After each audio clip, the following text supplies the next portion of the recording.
বাংলাদেশ ফুটবলের ইতিহাসে মাত্র 2 জন ফুটবলার প্যানেনকা শুট থেকে গোল করেছেন, হামজা চৌধুরী এবং রোনান সুলিভান। ফাইনাল ম্যাচের ফাইনাল পেনাল্টি, তাও আবার প্যানেনকার মতো টেকনিক ইউজ করে। এটা কোনো চারটিখানি বিষয় না। এবং এই পেনাল্টির আগের পেনাল্টি যদি দেখেন তাহলে দেখবেন যে ভারতের হয়ে টপ গোল স্কোরার যিনি ছিল টুর্নামেন্টে, তিনিও কিন্তু প্রেসারে পড়ে পেনাল্টি মিস করছেন।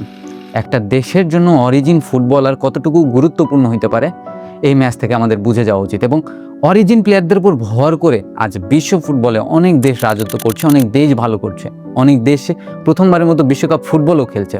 আমরা যদি এই উদাহরণটা দেখতে চাই তাহলে আমাদেরকে প্রথমে কয়েকটা দেশের কথা মাথায় রাখতে হবে। একটা মরক্কো, নরওয়ে, আলজেরিয়া, সেনেগাল, আরও অনেক দেশ আছে। নরওয়ের কথা যদি বলি, নরওয়ে কিন্তু এইরকম ফুটবলারদের উপর ভর করেই আজ অনেক দিন পরে, অনেক বছর পরে প্রথমবার বিশ্বকাপে খেলতে যাচ্ছে।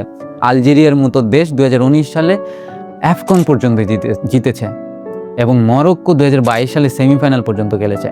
এই বিষয়টাকে আমরা যেভাবেই চিনি, প্রবাসী ফুটবলার বা অরিজিন ফুটবলার, কিন্তু বিষয়টার আসল নাম হচ্ছে ডায়াসপোরা নীতি। ডায়াসপোরা নীতিটা কি? ডায়াসপোরা নীতিটা হচ্ছে যে একটা গোষ্ঠীর জন্ম বাহিরের দেশে, তাদের বেড়ে ওঠাও বাহিরের দেশে, কিন্তু তারা খেলে তাদের নিজের বা অরিজিন দেশের হয়ে। এই জিনিসটাকে বলা হয় ডায়াসপোরা নীতি।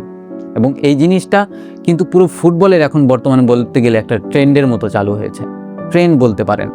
এবং এই জিনিসটার উপর ভর করে অনেক দেশ ভালো করছে। জাপান, বিশেষ করে আমরা জানি যে বিষয়টা, সেটা হচ্ছে ফুটবল কোন কোন এলাকায় সবচেয়ে বেশি ভালো হয়। ল্যাতিন আমেরিকায়, তারপরে ওয়েস্টার্ন ইউরোপে এবং নর্থ ওয়েস্টার্ন আফ্রিকাতে সবচেয়ে বেশি ফুটবলার পাওয়া যায়।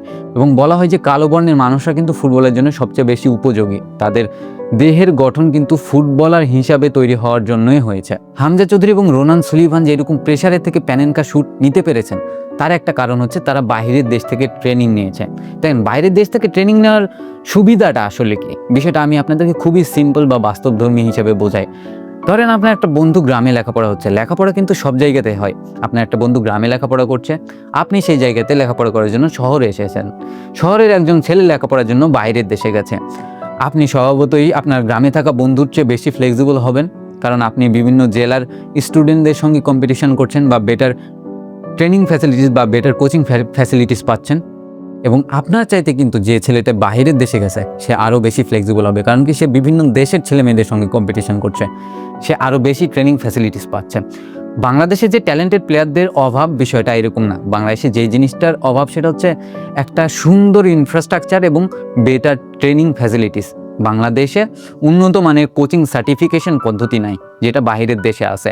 এবং বাইরের দেশ থেকে ট্রেনিং করে আপনি যদি বাংলাদেশে আসেন, তাহলে বাংলাদেশে যেসব ফুটবলাররা আছে তাদের থেকে আপনি বেটার আউটপুট দিতে পারবেন। এইটুকু নিয়ে তো কারো কোনো ধরনের সন্দেহ নাই। যে ফ্রান্স কোনোদিন বিশ্বকাপ জিতেছিল না, সেই ফ্রান্স এরকম আফ্রিকান প্লেয়ারদের উপরে ভর করে 1998 বিশ্বকাপ এবং 2018 বিশ্বকাপ পর্যন্ত জিতে যায় এবং তারা 2022 বিশ্বকাপে ফাইনালে পর্যন্ত খেলে। উন্নত দেশগুলো থেকে ট্রেনিং নেওয়ার সুবিধা কি? উন্নত দেশ থেকে ট্রেনিং নিলে আপনার যেটা হয়, আপনার ফিজিক্যাল কন্ডিশন বেটার হয়, আপনার ট্যাকটিক্যাল গেম সেন্স উন্নত হয়, আপনার আইকিউ ইমপ্রুভ হয়, সাথে সাথে আপনি একজন প্রেস রেজিস্ট্যান্স ফুটবলার হইতে পারেন। আপনার নার্ভ শক্ত হয়, আপনি বিভিন্ন সময় প্রেশারে পড়লেও আপনি সেই জায়গা থেকে বের হয়ে আসতে পারেন। প্রেশার তখন আর প্রেশার মনে হয় না। আপনার কখনো মনে হয়েছে রোনান সুলিভান কি প্রেশারে ছিল? না, বিন্দুমাত্র না। তার ফাইনাল পেনাল্টিতে প্যানেনকা মারা দেখে আমি বুঝছি যে এই ছেলেটার মধ্যে প্রেশার বললে কিছু নাই। সে খুবই ইজিলি নিছে এবং খুবই লাইটলি নিছে। এবং এইসব জিনিসই একটা দেশের ফুটবলকে চেঞ্জ করার পিছনে অনেক বড় ভূমিকা রাখে।